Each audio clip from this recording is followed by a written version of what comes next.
All right, so first, this in principle might be the last time I see some of you, depending on what you decide to do for your stage 1 and stage 2, where you decide to take it. So with that in mind, thanks for your patience this semester. I was originally supposed to teach 212 this semester, but there was a hole that needed to be filled in the schedule, and I was a puzzle piece that fit that hole, but I never taught 220 before, so I had to develop all of this. It was a little frustrating because I'm moving out of the School of Sustainability. This will be the last sustainability course I teach. So I'm in the School of Life Sciences after this. So there was I'm hoping that there's something useful that I came up with this semester I'll be able to pass on to other people who teach 220 in the future. But it was sort of new for me and not something that was planned. And so appreciate your patience as we were kind of working through that. So with that in mind, looking at the back end of this semester here, the last couple of things we have to worry about are, well, there's of course this exam coming up. So there's a review assignment, the last unit comprehension assignment, which is that final exam review assignment. You can take as many times as you want. It takes your highest score. That one will be available until Wednesday at 11:59 p.m. So you can take that. There's also a practice assignment for all the pre-midterm material that also will be available until Wednesday at 11:59. That practice or the pre-midterm material doesn't do anything to your grade, but it just gives you a chance to practice in the same sort of way. At Thursday, Friday, and Saturday, that is the stage 1 availability period. So anytime during that period, you can take a stage 1 exam. Whenever you start it, it'll start a 90-minute timer. And you have to complete it before the end of that window, which is the end Saturday at 11:59 p.m. or the end of your timer, whichever one comes first. So if you'd like to come here Thursday during this time period, I'll be here. And you can take it in class as long as you've got a computer with you. It does require Respondus lockdown browser with monitor, just like stage 1 of the midterm. But if you'd like to take it some other place, Thursday, Friday, or Saturday, that's fine. Then Sunday, sort of get the day off. Sunday, then the muddiest point will become available, the last muddiest point for the semester, where you can reflect upon the class or you can reflect upon the midterm. Those, because the discussion board posts will be visible by your classmates, and so you can view that as like a way to start a discussion about difficult problems you saw on the final exam, or not, but that's sort of an option, and that's the reason why I'm going to make the muddiest point available Sunday through Friday, basically all the finals. Then stage 2, that will be available Monday through Friday of all the finals week. You can come here during the stage 2 period. I've got that on the calendar entry off the top of my head. I'd have to look on Canvas to confirm, but it's on Tuesday. I think it's like 12 to 1:50 or something like that, but I'd have to double check. But the period is on Canvas, on the Canvas calendar. If you'd like to take your stage 2 here, you can come here and then you can collaborate, because it's the stage 2 with anyone else who shows up. If you'd like to take it elsewhere, that's fine. If you'd like to use collaboration platforms like Slack or Discord, that's fine as well, just so long as the only other people on those channels are people who are enrolled in this course this semester. Otherwise, open book, open Canvas, and that's going to stage 2, just like the midterm. After stage 2 closes, that's when I'll, after I review the scores, then I'll release them, and then shortly after that, I'll release the grades for the course. Only other thing that I mentioned here, a creative project. Some of you actually already submitted your creative projects. It's great to get those done early. So those are due Wednesday at 11:59 p.m. Make sure that you have them in by 11:59 p.m. because then the automatic peer reviews have to be assigned, where everyone will be assigned 3 to take a look at. And those peer reviews will be due Saturday at 11:59 p.m. And so I think that's all of the last things that we have. Oh, the only other thing I might mention is the course evaluations for this course are due Thursday of this week at 11:59 p.m. So if you're interested in that course evaluation, it is linked from Campus. At the top left, it says course evaluation. It's got a sidebar. That's a quick link to it. Any questions? Yeah. So last Thursday, you mentioned that if we submit our creative projects to you a little bit earlier, you would send us feedback. Is that still like continuing on through today? Yeah, I would say that if you can get them to, I mean, it's, as we get closer and closer to Wednesday, it's harder and harder for me to guarantee that I can give you a lot of good feedback back soon. But yeah, if you get them to me, I guess, as soon as possible, I will do my best to take at least a quick glance over it and give you kind of an idea of like, good, things moving in the right direction or wrong direction. Okay, thank you. Yeah. So the peer reviews for the creative project are gonna be this Saturday? They'll be due, the Saturday before finals week starts, this Saturday. So going into finals week for this course, the only thing that you'll have to worry about is stage 2, and if you're worried about it, the money is more. All right. Any other questions about timeline moving forward?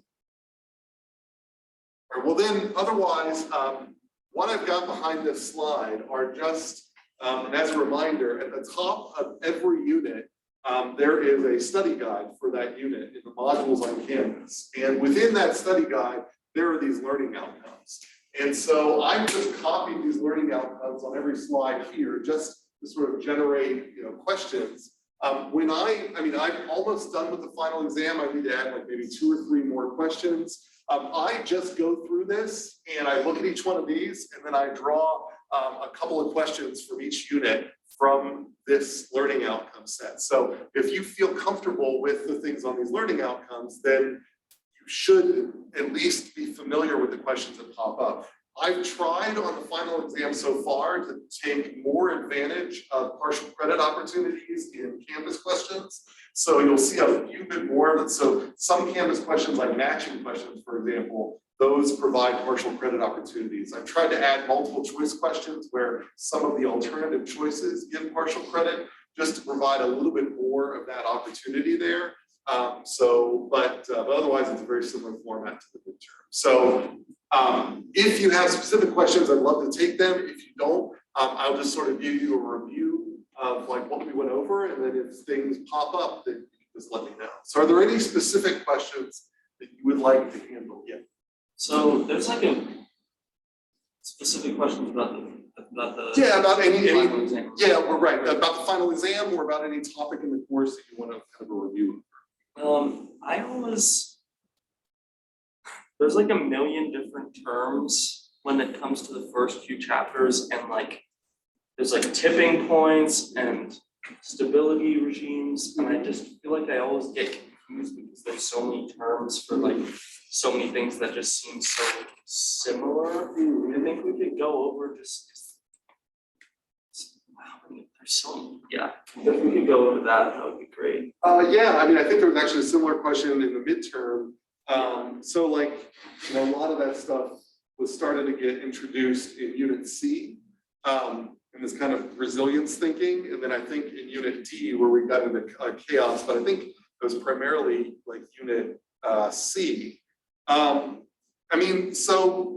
You mentioned some terms like tipping point. You mentioned stability regimes.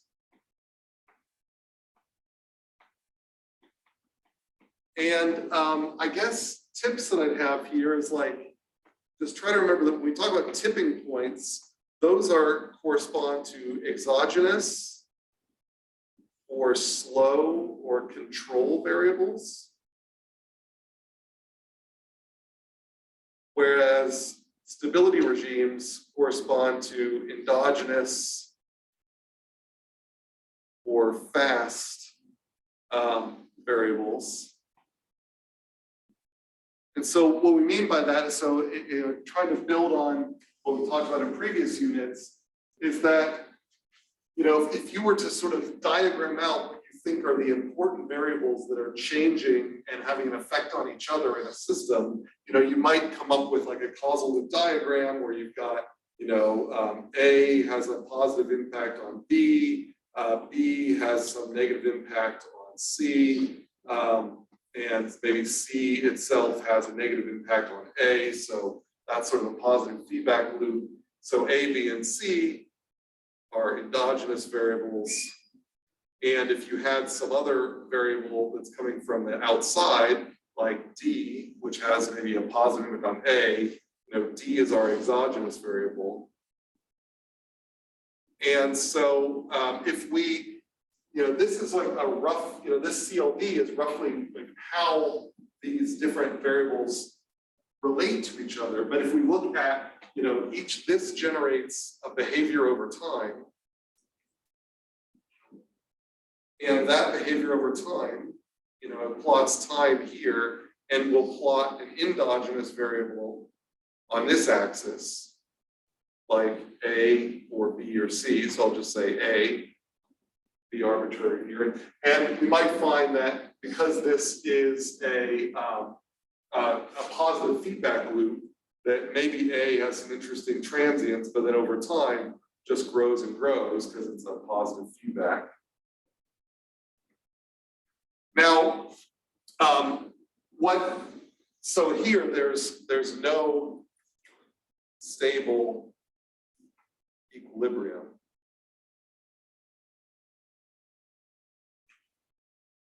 But we might find that there's things that happen as you start changing the exogenous variables that actually, like for example, if D is really, really large, then we might have to revisit this CLD. And it turns out that when D gets really, really large, there's an interaction effect that causes the C and A to now be corresponding with a plus relationship instead of a minus. So you could have that like, this is maybe for small values of D, but for large D values, then you might have behavior over time that does have a stable equilibrium. So A might start here, go through some transient, and then settle out. And so this here would be a stable equilibrium. So what I'm trying to illustrate here is that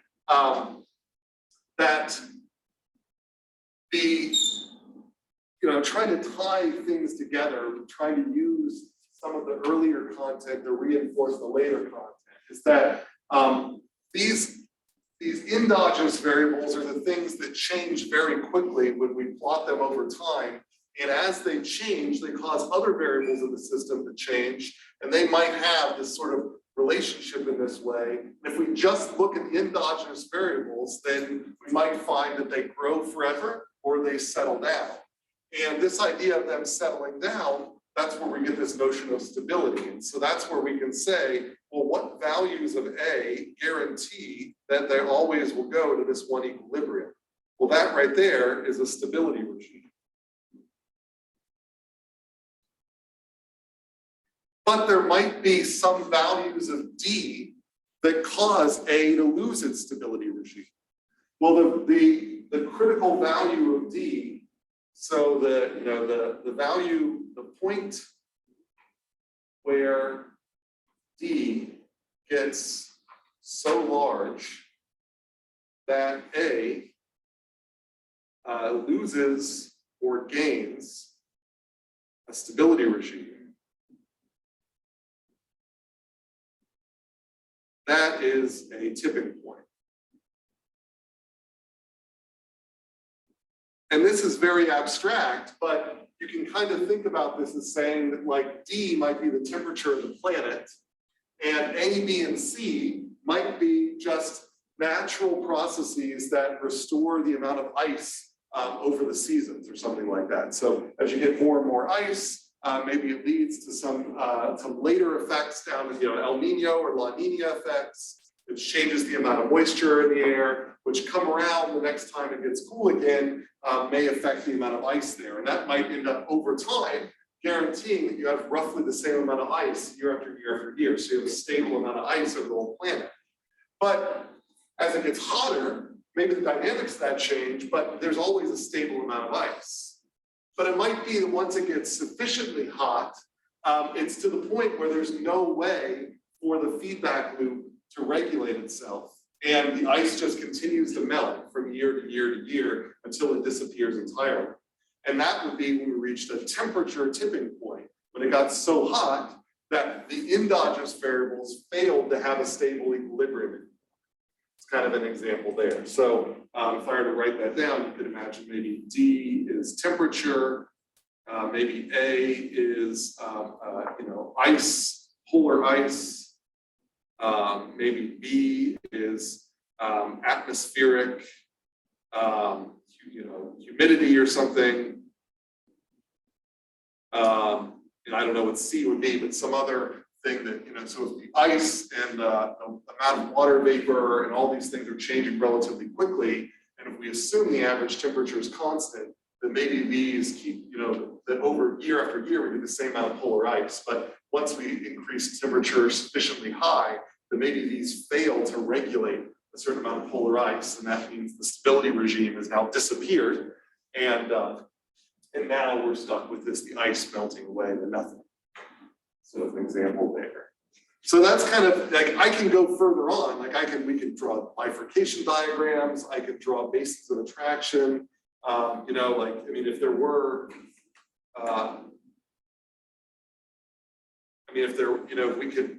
if we talk about basins of attraction, we could say this is A, which might be the amount of ice, and so you can imagine that there's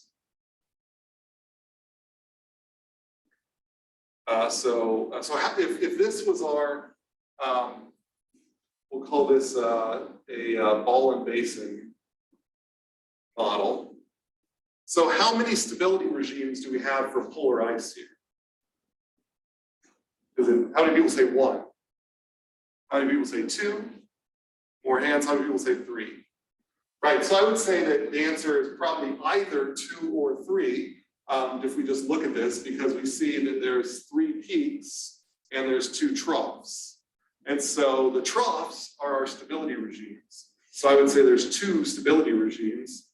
So there's, maybe this is like, low ice, mostly water, mostly liquid water.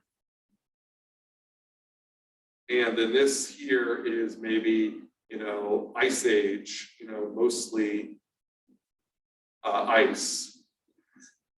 And so if you were to somehow, take a hair dryer and melt enough ice, that might be one way to move this ball over this so that it moves into this other basin. So that would be an example of, I would say, not a tipping point. That would just be crossing a threshold. So we might call this a threshold between regimes.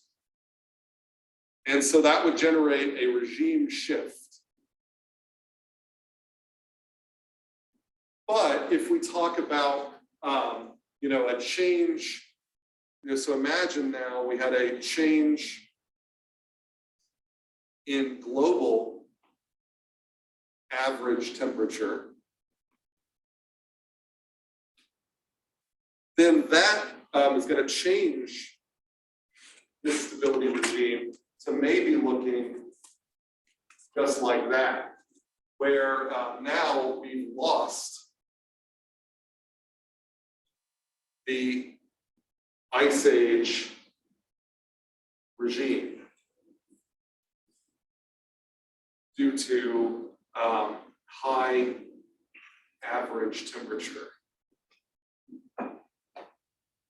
And so now we have no choice but for the ball to sit here in the low ice, mostly water world. And so that right there, that represented a bifurcation, which is a gain or loss of a stability regime.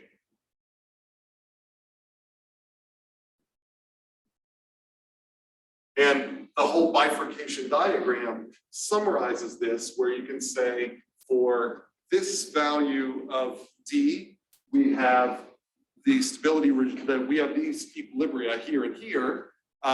And for this value of D, we only have one equilibria here. And so as you look at a bifurcation diagram, you can watch how this exogenous variable changes how many stability regimes we have in the system. So I can go further, but does that help? Are there any questions related to that? Do you have some follow-up? Yeah, so bifurcation point is the same as a tipping. Yeah, that's right. A tipping point is the value of an exogenous variable that causes a bifurcation. So bifurcation is the general phenomena. So a tipping point just lets us quantify. So we can say, oh, we've reached a temperature tipping point. If you say that to someone, what that means is we've reached a critical value of temperature that has caused other variables in the global system to change their stability landscape so that they've gained or lost a regime. Okay, so a threshold is not the same as a tipping point. Threshold is a tough one. In this class, to try to be consistent, I like to use threshold just to represent the barrier between stability regimes. But of course, threshold is a general word, and it is totally reasonable to say that a tipping point is a kind of threshold, but it's a threshold of an exogenous variable as opposed to a threshold of an endogenous variable. So just to keep things simple, in this class, when I say threshold, formally speaking, I use threshold as the barrier between stability regimes and tipping point to be explicitly the barrier between exogenous sort of zones here. But after you leave this class, then definitely people will use threshold sort of generally and say there's a threshold temperature, but there's also a threshold amount of ice. And you have to kind of know that because one of them is a slow variable, this threshold is a tipping point, and one of them is a fast variable, this threshold is sort of a barrier between regimes. There's a question over here. I thought I saw a hand on the side. I have like a separate question. Yes, absolutely. If we're ready to Yeah. move on, okay. I was just looking at the study guide for unit F. And I would love a refresher for the bullet point, like content related to understand the different expectations of behavior in closed systems and open systems. Okay, yeah, so I think that's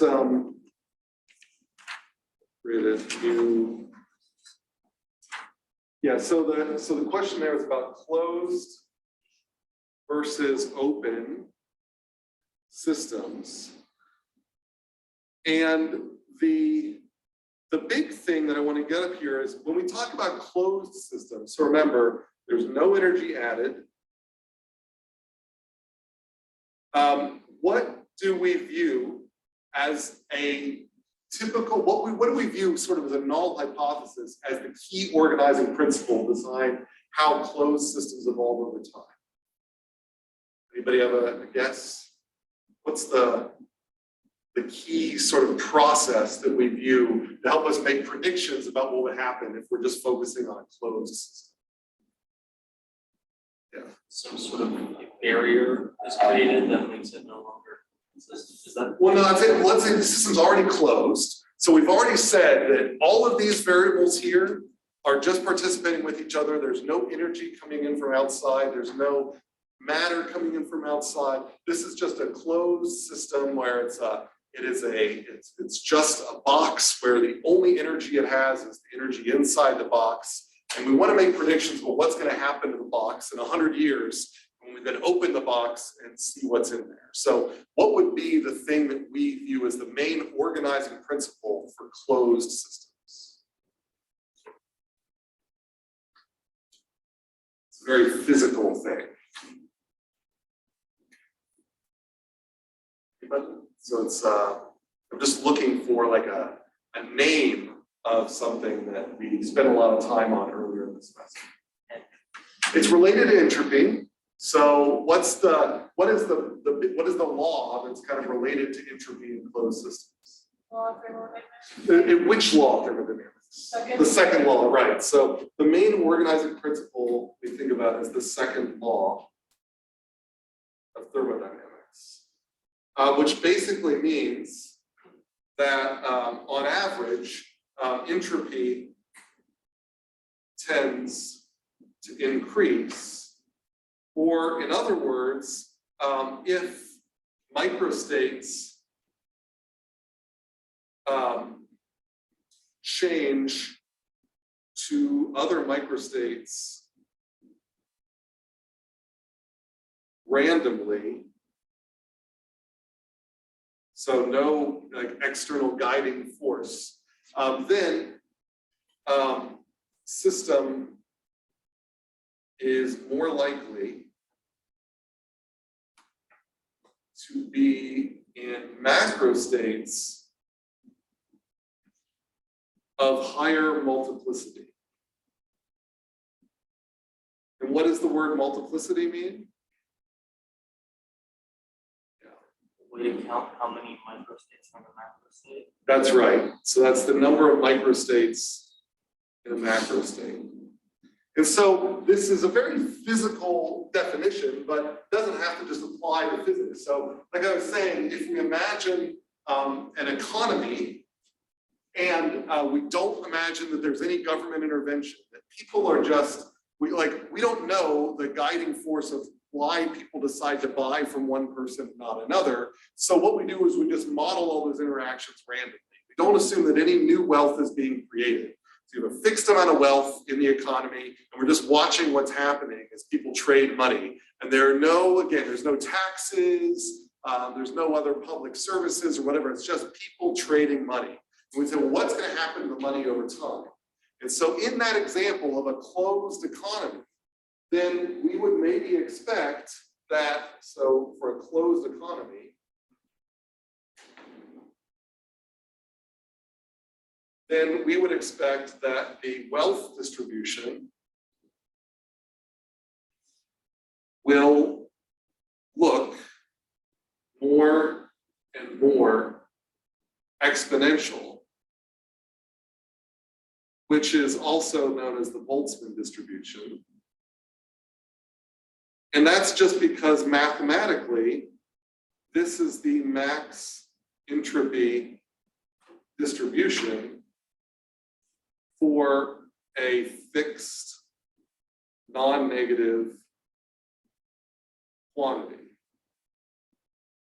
So without worrying about how we derive the Boltzmann distribution, we just know that if you just traded a bunch of money, then you're going to tend to get a distribution where if the amount of money that people have is sort of what we're plotting and the frequency is up here, then it'll tend to be exponential, it'll tend to be shaped like this thing.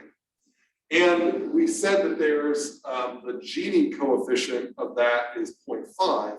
So when we calculate Gini coefficients of different economies, if they're near 0.5, then that is an indication that maybe it is a more sort of free market economy.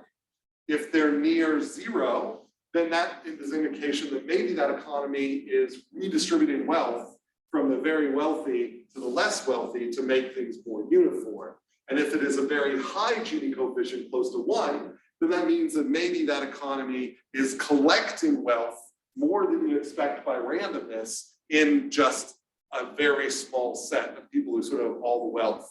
So that's what I mean by it's a closed system. It's like the null hypothesis, if there was no additional added effort, is that you would get a movement towards macro states with highest multiplicity. And when we talk about economies and wealth distributions, the distribution, the macro state that has the highest multiplicity is the exponential. And so that's just what we get by random chance. Now, if we add effort in, so we start taxing people or doing other things, then we're going to get different distributions. So that's kind of the difference between closed and open, is that, if we just think about the Earth and forget about the sun, I mean, not forget about it, but if we don't include the sun in our box, if we just say the Earth, we're constantly getting energy from the sun.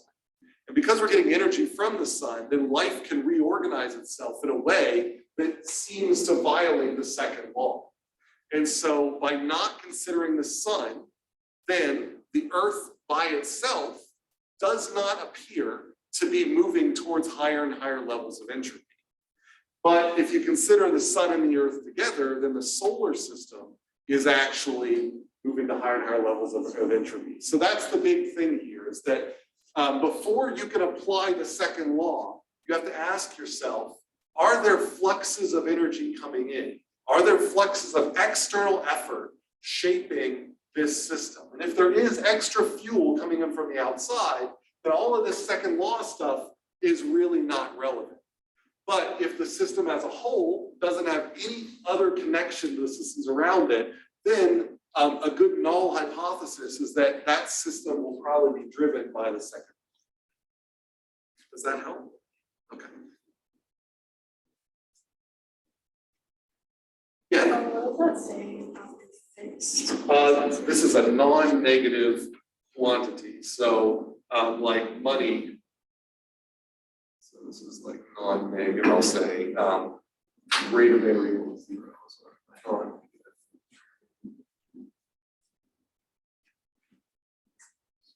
Other questions?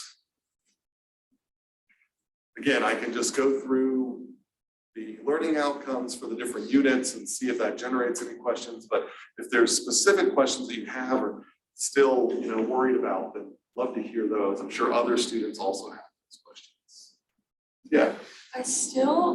I wrote about this a little bit on the discussion board for the muddiest points, but I still don't really understand the concept of scale-free networks. Could you just maybe go into that a little bit more? Sure. Yeah. So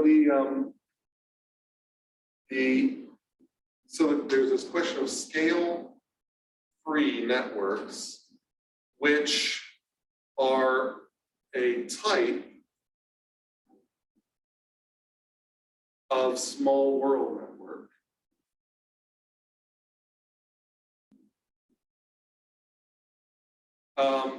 And so I think the question, if I remember correctly on the discussion board, was what makes them scale free? Is that sort of correct? Like, where does that term come from? Yeah. Yeah, and that's a great question. And so the idea behind scale freeness is that what we mean by a scale free is, I would say that the fraction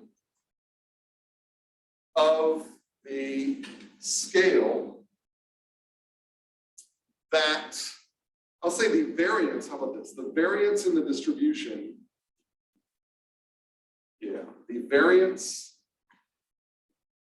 in the distribution is always the same fraction of the scale.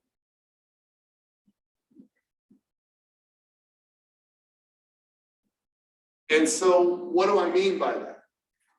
So not scale-free examples are the exponential distribution and the normal distribution. And so if I focus, let's say, on a normal distribution, and let's say we've got height, human height on this axis and frequency on this axis, then we might imagine that the average human height is, 4.5 feet. No idea. And if you sampled a bunch of humans, then you would end up getting some bell curve that looks something like this. And so there'd be some variance here, so it's like, so the average is like 4.5 feet plus or minus some standard deviation of, a foot. So this is like your standard deviation, and this is like the mean. Now, if what I'm considering full scale to be 0 to 10 feet, then this standard deviation here for 10 feet, the standard deviation is basically 10% of the scale. So this is what I'm considering full scale. But if I were to zoom out and look at the level of, a giant or something like that, then I'd say, well, if my full scale is actually 100 feet, well, the humans didn't change any, just the measuring stick that I've used to measure their height changed. And now the standard deviation is only 1% of the scale. So this implies that if I want to analyze humans, I better be using a measuring stick from 0 to 10 feet and not 0 to 100 feet. If I want to analyze ants, I better be using a measuring stick from 0 to 2 centimeters, not 0 to 10 feet. So there is a characteristic scale that in order for me to analyze this system, I need to pick the right full scale to really be able to capture the variance there. That's an example of not being scale-free. Now, scale-free networks have this ability that their distribution looks the same regardless of what measuring stick you're putting them, and specifically the degree distribution. So if I were to, say, well, for a scale-free network, it was going to have a degree distribution, which will be what we call power law distributed, which just means that the frequency is proportional to 1 over k to some alpha, where generally alpha is going to be less than or equal to 2. So let's say, as an example, we might say the frequency is 1 over k squared, where again, k is the degree. And so what that means is that if I were to plot the degree, it doesn't matter if I put my scale, let's say there are, 10 million nodes in this particular network. And let's say that the largest degree for these 10 million nodes is 10,000.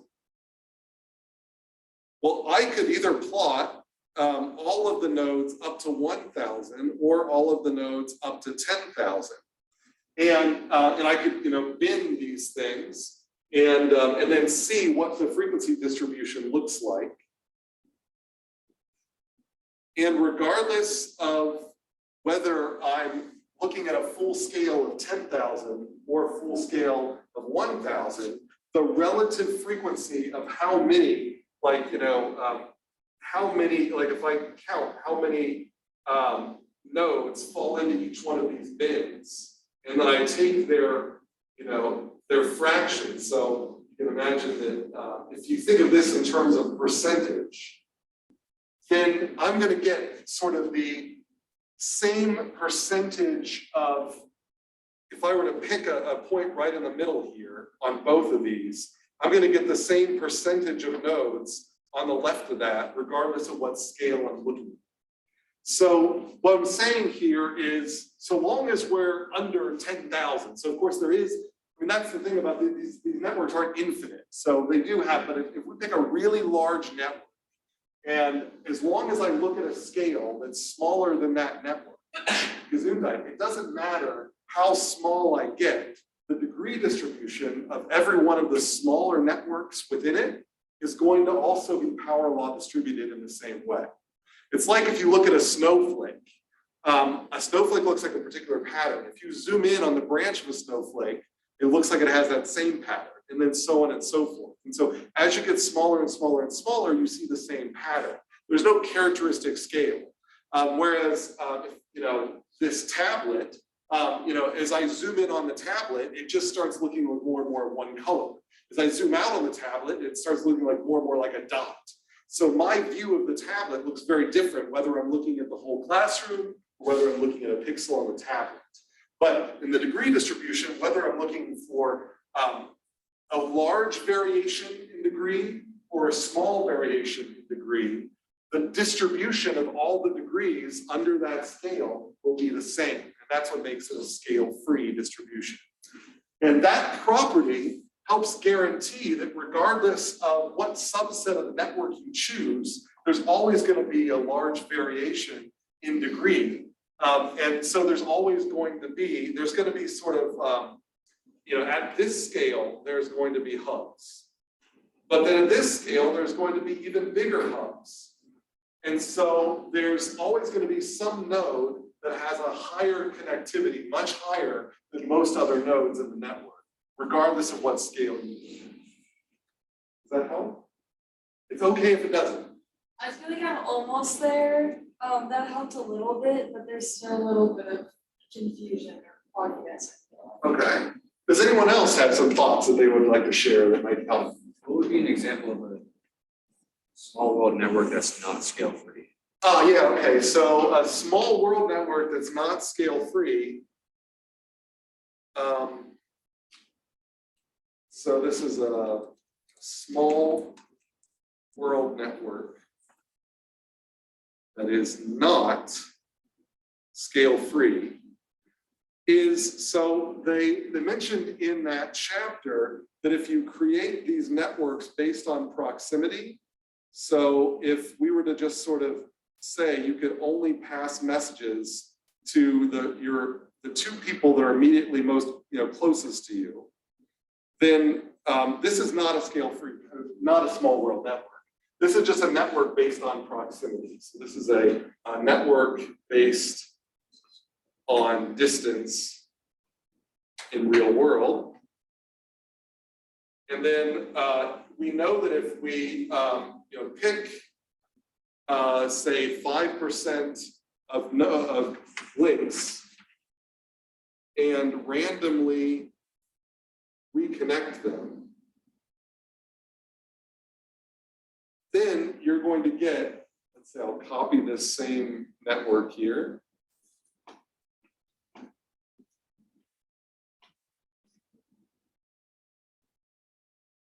Theory, second. So I've got the same network here. So now I'm going to randomly pick, let's say, this link, get rid of it, and just decide to make a new connection to a random node. Let's say that happens to be this node over here. And I can do that for a couple more, but I only have to do that for a few of them. It turns out that this process will generate small world networks. But if you think about the degree distribution here, most of the nodes have a degree of 2. And in fact, all of the nodes in this case still have a degree of 2, except for that node right there. So this is an example where all nodes have degree equal to 2, except one with degree equal to 1. And so this is a little bit of a silly example because it's so small, but if you can scale this thing up and create a huge number of nodes, and you can get small world networks just with this assignment, but the degree distributions you get, pretty much everyone will have the same number of neighbors. There will be no hubs. So you don't get, so here you give no hubs. Everyone's got roughly the same degree, not scale free. And by not scale free, what I mean is if we zoom out, and I see the questions there, if I zoom out and like put this on a degree distribution that goes from 0 to 1 million, it'll look like everybody has exactly, like they'll just be collapsed to one tiny little bit.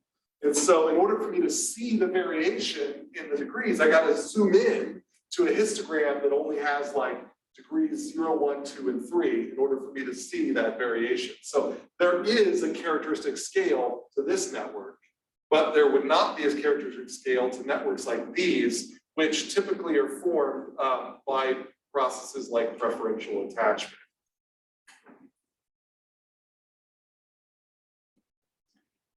So it's the presence of the hubs created by preferential attachment that makes it scale free. Well, I would say that the hubs, it's really this distribution that where the hubs emerge out of, and this distribution comes from preferential attachment. So if you have, if you keep adding nodes over and over and over again, and they tend to connect to the nodes that already have a lot of connections, but not always, like it's so probabilistic. They flip a coin, but that coin gets weighted towards the ones with higher and higher nodes. Then you will get over time, you'll fill out this power law. And by filling out this power law, basically the first nodes that were added to the network will get a whole lot of connections. The nodes added very early or very late in the network will have very few connections, and there will be nodes in between. And that sort of fills this thing out. And the nodes that are on the right-hand side of this distribution will be the hubs. And I guess even though I've drawn this as a continuous line, you have to keep in mind for every network, there's actually going to be sort of a sample of this. So it's not like every, there might be a big gap in between here because it's a finite number of nodes. This gap sort of will make those hubs look very special because they'll kind of be really separated from everything. I saw a question over here. So yeah, the next page, it says on the side degree 2. So is that one supposed to have 3? Should there be 3 links there, or? Oh, I'm sorry, you're right. So this one has 3. So we said 1 with degree 1 and 1 with degree equal to 3. But basically all are near 2. So this basically ends up giving us a normal distribution. So bell-shaped distribution, not power law.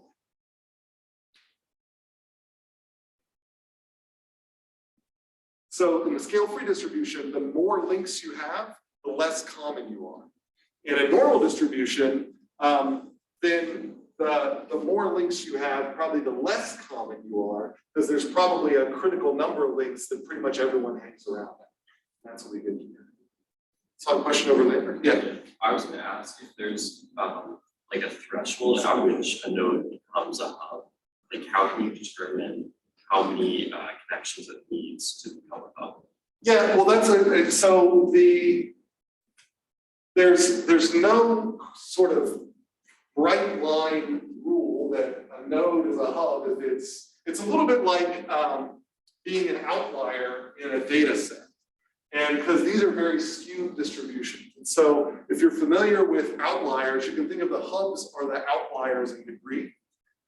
But normally when we talk about outliers statistically, they're like all the rest of our data fits a nice smooth distribution, and there's just like these extra points that don't really fit the distribution, so we consider them being outliers. There might have been a mistake in how we took the data. And so here, though, these nodes actually are kind of predicted by the power law distribution. But if we're trying to explain how you get small worldness out of this, then hubs are an easy narrative for us to say. We can say that even though most of the nodes are connected to very few other nodes, it turns out that there are enough nodes that are connected to very many nodes that they help provide the small world problem. Does that help? So it's not so much like that node is definitely a hub, but it's more like there are a small fraction of nodes with a high degree, and that makes them hubby enough. So it's kind of like hubness is sort of a property here. And this always guarantees that there will be, in any sort of subset of the network, there will always be some hubs out there facilitating connectivity. Yeah. So if there are a lot of hubs, is that an automatic indication that it's a scale-free network? Well, I would say that a hub, by definition, has more links than most of the other nodes. So there will never be a lot of them, because to me, the word lot sort of means it's kind of normal. So if at some point all of the nodes have the same number of links, it just becomes a fully connected network. It's like, which does mean that it would be very quick to get from any node to any other node, but it won't be because of the small world property. The small world property really requires that there are very few long distance links, and the hubs provide. So what's like a real world example of a network that's not scale-free? It's not scale-free. Well, there's a lot of networks in nature, because a lot of them seem to be formed by this preferential attachment that are scale-free. So it almost becomes like an artificial example to come up with one that is not. You can come up with networks that, well, I guess I'd say there are a lot of networks have the small world property, and that property seems to be because they're scale-free. So it's even weirder to find networks that are small world because they were formed like this, because this random reconnection does not seem to be like something that happens a lot in real networks. So I think there's kind of there's plenty of small networks that are too small for us to really describe in either one of these things. Like, even if you have like if you have, only 10 people live on your block, you could talk about, well, if somebody wants to spread information to those other 10 people, it's just not really that useful in a network that small to say like, oh, information passed through hubs or something like that, because you only have 10 to work with. So we really only start talking about small world networks and scale-free networks when we get to very, very large networks. In any sort of smaller network, we talk about networks, but it's not just not useful to describe it in terms of hubs or self-similarity or anything like that. Any other questions about this or anything else? Yeah, this isn't related to this, but we review the basic terms of evolutionary biology. So like phenotype, character trait, genome, genotype, gene allele. Sure. E and G. Yeah, so the basic stuff here in unit G. Yeah, so I mean the biggest things I want you to kind of know here is that for one, that organisms, traits are inherited through a system of genes. And so every, genes themselves have, genes are basically locations on a genome. And a genome is sort of unique to a species. At each one of those locations, you can have different variants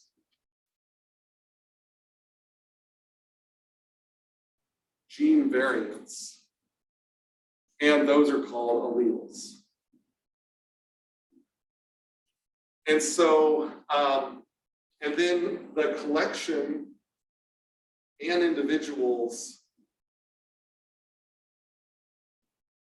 collection of alleles is her genotype. So at a small scale, an allele is a variant of a gene, and at a large scale, a genotype is a variant of a genome. And so a genotype is a little bit like a barcode that is all of the information that is needed to capture your individuality if you were to ever sort of build you back from scratch, along with the information that's sort of built in the cellular machinery you inherited from your mother. So there's a lot of things you inherit like directly from your mother, and then there's things that differ from your mother, and those are your genotype. And so combine those things together, and you start building an organism. Now, each one of, if then we think about the organism moves around in the world and expresses different characteristics. So we have the genotype combines with the environment to produce a phenotype. And a phenotype is a collection of traits, and a trait is a variant of a characteristic. And basically a characteristic then is just a ways, characteristics then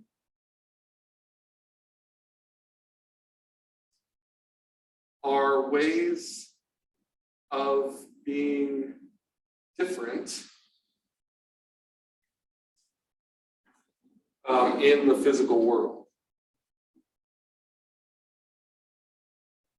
And so we know that this phenotype is going to generate fitness, which will ultimately change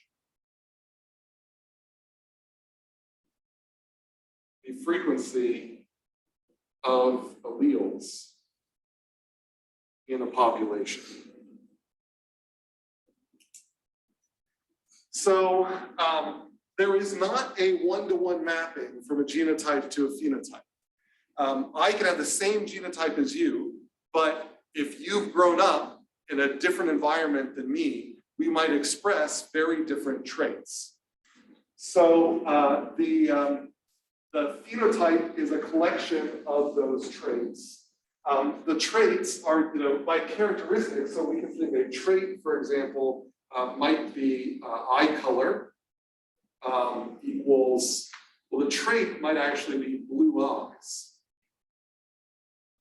And the characteristic might be eye color.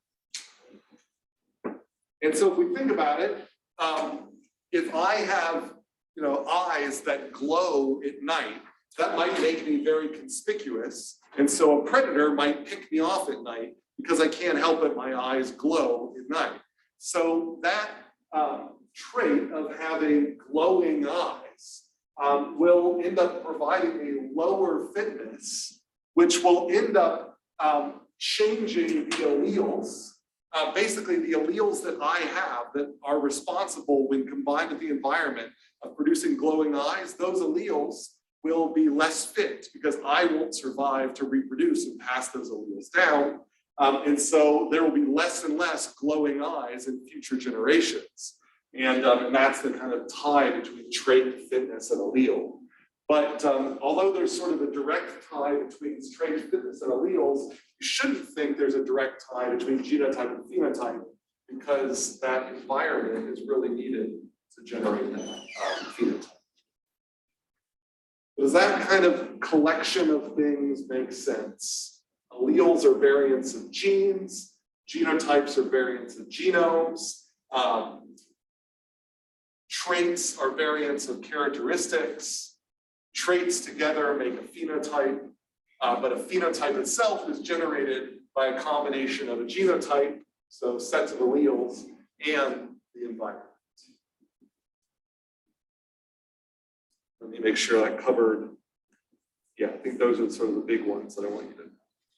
It's just a little thing, but what does it mean when a gene is on a genome? Yeah, so we can think of a genome as a long string of genes.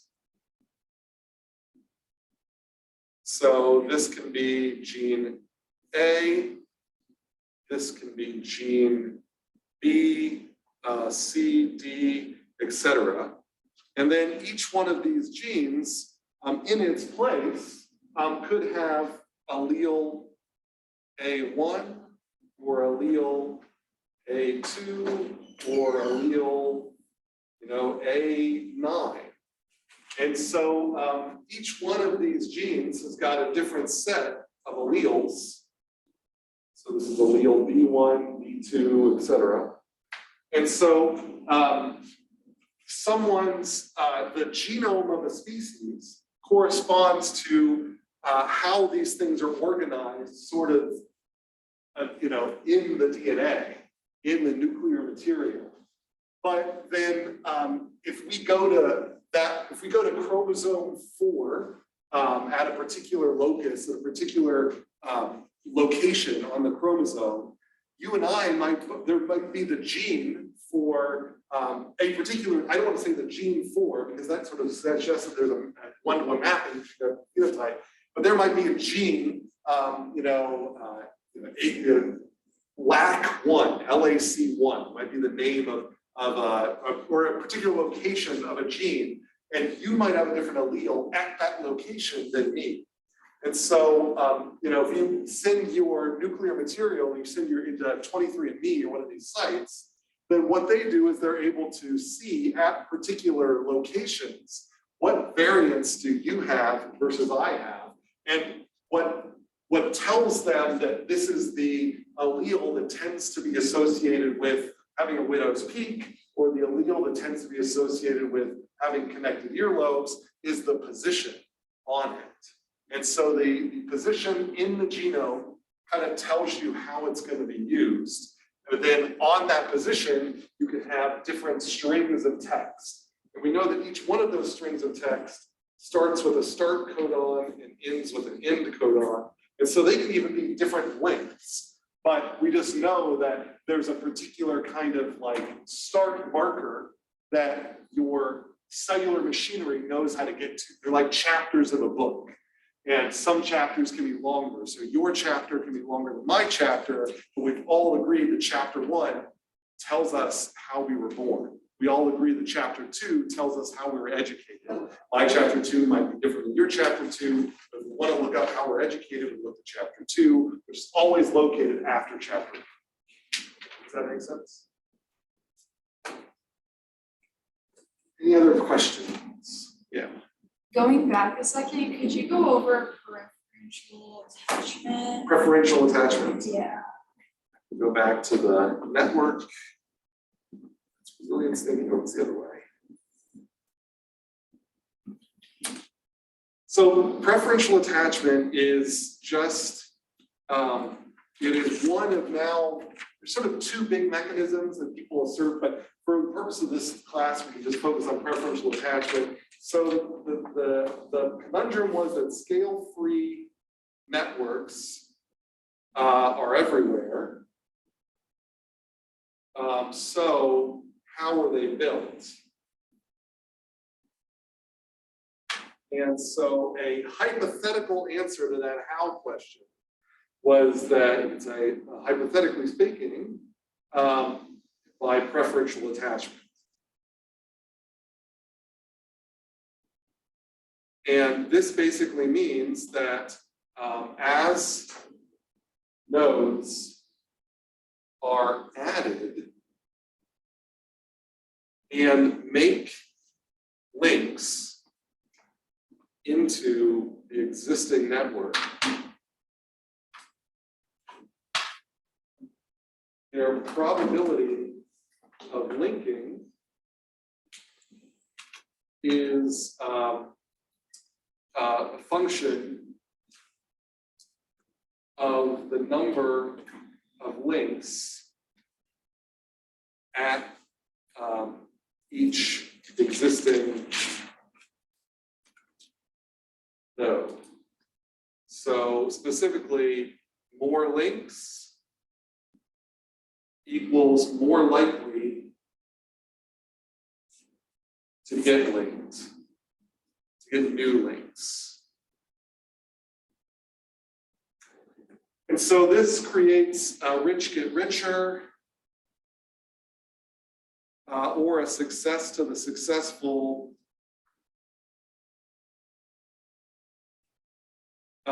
sort of pattern, where the first nodes are going to be the ones that have, they're going to create the first links, and then new nodes are going to sort of tend to attach to the nodes that have been there the oldest, and then the newer nodes will tend to attach to the ones that have been the oldest, but they might, with some small probability, attach to some of the nodes that were recently added.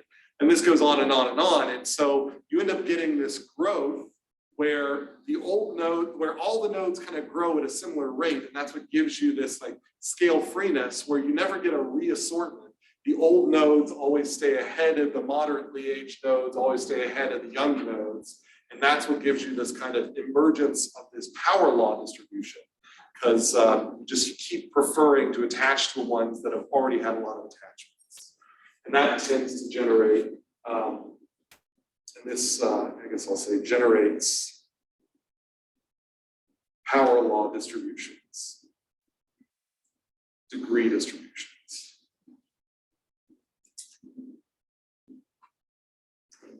So it's a mechanism. An answer to a how question we often call a mechanism. So it is a mechanism for generating scale-free networks. Does that answer your question? Is that, Yeah, that does. any other questions? The difference between mixed and pure Nash equilibrium. Difference between mixed and pure Nash equilibrium. That's okay, that's good. So if we were to go back to social modeling with games. Mixed versus pure Nash.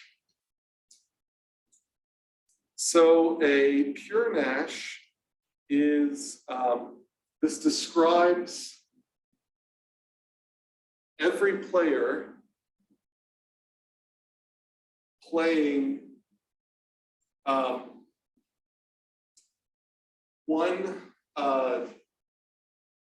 I would say playing one strategy 100% of the time. And so in the prisoner's dilemma, for example, the defect is an example of a pure Nash, because we would view that as every player plays defect, and they play defect 100% of the time. Now, the mixed case has two interpretations that we'll reference in this class, and that either is going to mean that each player plays one of at least two strategies with some probability. Or it means that some players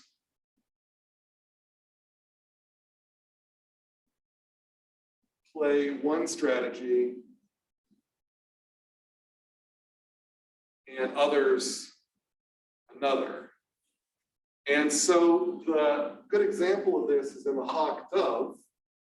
It turns out that there is a stable mixed Nash equilibrium, which depends upon how sweet the value is of the resource that they're competing over. But the point here is that, let's say, for example, it's it's going to be like 75% hawk and 25% dove. And what that's going to mean is that either each player goes into every possible outcome with the other player, and they flip a weighted coin, and 3/4 of the time they decide to play hawk, and 1/4 of the time they decide to play dove. Then that would be one way to view it. Or it means that in a population, 75% of the population always play hawk, and 25% of the population always play dove. And we view this as a Nash equilibrium because what it means is that if now we talk about, the play is actually the probability here. So it's really a Nash on this probability. And you could say, if I've chosen 75% for my hawk tendency, is there a benefit for me to increase my hawk tendency or decrease my hawk tendency, given that everyone else has kept their hawk tendency the same? And it being a Nash equilibrium means that if I decide to hawk up more often, then that's going to mean that I'm going to get into a lot more costly fights, and that's going to be worse than me. But if I decide to play dove less than or more than 25%, so play hawk less than 75%, then I'm going to be taken advantage of more than I'm being taken advantage of now. So in a mix, so it's kind of like a pure equilibrium, Nash equilibrium. It's always like you're either considering 100% or 0% as how often you're playing these things. But in a mixed Nash, it's actually a Nash over a continuous variable, which can go from 100% to 0%. And if there is a stable Nash equilibrium, then what that means is that there's no benefit for the population to get more of this strategist or less of this strategist. And this ends up being the outcome of tragedy of the commons. So I'm gonna say commons to remind us what TOTC is there. Because what this basically means is that at this MASH, the average benefit of being a hawk is equal to the average benefit of being a dove. And how does that relate to sustainability problems? Well, let's say we built a brand new freeway that in theory should get you home in 10 minutes instead of the normal 45 minutes it takes you when you don't take the freeway. So many people will end up taking that freeway, hawks, that they will slow down the freeway until its benefit is 45 minutes. And so at rush hour, the average benefit to going down the freeway will be equal to the average benefit going on the side streets. And that ends up depleting the resource of all its promised value because too many people are using it. That's a tragedy of the commons. And that's the reason also why when we talk about all these different games, you know, when you first introduced to game theory, it's prisoner's dilemma is everything. And people will claim the prisoner's dilemma is a good model for tragedy of the commons. And that's just trying to get you thinking about cooperation and defection. But at this point in your sort of sustainability careers, we know that there are other games that model other things. And this is the outcome that we want to model. And this is not an outcome that comes out of the prisoner's dilemma. This comes out of Hawk Dove. And this matches true tragedy of the commons open access problems. This balancing of benefit that depletes all of the promised value of the resource. Does that make sense? Yeah, and for the difference between describing the mixed equilibrium, the first one is on like an individual scale and the other one's at like a population scale, is that? Yeah, that's right. So yeah, you could say this is individual and this is pop, but they're either ways to get to the same thing. Yeah. So mixed, but the difference between a mixed Nash and a pure Nash is just that. Let me actually like to answer to see what that's. So in the Hawk Dove, there actually are pure Nashes as well. So if I were to just focus on the Hawk Dove, there are two pure Nashes. And that corresponds to one player playing Hawk, the other player playing Dove, or one player playing Dove, the other one playing Hawk. And you're either in this world or you're in this world, where if this is like, if it's a two-player game, you just have to decide who's the Hawk and who's the Dove. But there's also a mixed match in the Hawk Dove. And that will correspond to, based on these values, some percentage. So there'll be some fraction of the time you play Hawk and some other fraction you play Dove. And here P is, in between, so 0% and 100%. And so there actually are three Nashes, two pure, one mixed in the Hawk Dove. But the problem, one of the big problems is that without a correlated equilibrium, you'll never agree who gets to play the Hawk. And so what happens in real Hawk Dove games in real life, where there isn't a correlated equilibrium, there's no stoplight that tells this person to do this thing and this person to do the other, is that you end up arriving at the mixed Nash, where you end up getting a fraction of the population doing one and a fraction doing the other, or each individual person flipping a coin, decide for that outcome, do I take the freeway today or the side streets? Does that help? We're at 1:15. As is customary for review days, I'll give everybody credit for being here, no attendance question. If you have any other questions, or if you'd like me to review your project, you can come up to after class, or you can send me a note. We can set up a office hours visit or something like that. Just let me know, and I'm happy to help. Otherwise, if I don't see you, have a nice summer break. And for those of you planning to come Thursday, I'll see you Thursday.